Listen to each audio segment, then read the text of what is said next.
प्रथम विश्व युद्ध के बाद भारत में आज़ादी की मांग तेज हो चुकी थी। भारतीय जनता अब केवल आश्वासन नहीं बल्कि शासन में भागीदारी चाहती थी।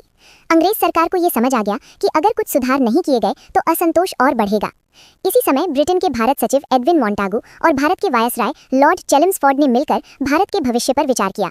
1918 में उन्होंने एक रिपोर्ट तैयार की जिसे इतिहास में मोंटागू चेम्सफोर्ड रिपोर्ट कहा गया। इस रिपोर्ट का उद्देश्य था 1. भारतीयों को धीरे धीरे शासन में शामिल करना, 2. स्वशासन की ओर एक कदम बढ़ाना। 1919 में इसी रिपोर्ट के आधार पर गवर्नमेंट ऑफ इंडिया एक्ट 1919 लागू किया गया जिसे मोंटागू चेम्सफोर्ड सुधार कहा गया। नए बदलाव क्या आए? इन सुधारों के तहत पहली बार भारत में 2 सदनों वाली केंद्रीय विधानमंडल बनाई गई, काउंसिल ऑफ स्टेट और सेंट्रल लेजिस्लेटिव असेंबली।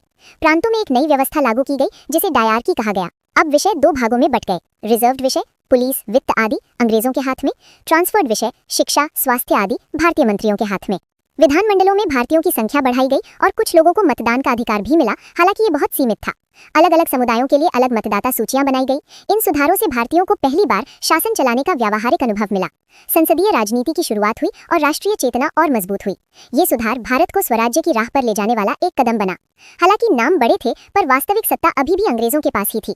मतदान का अधिकार बहुत कम लोगों को मिला। गवर्नर जनरल के पास अंतिम अधिकार सुरक्षित रहे।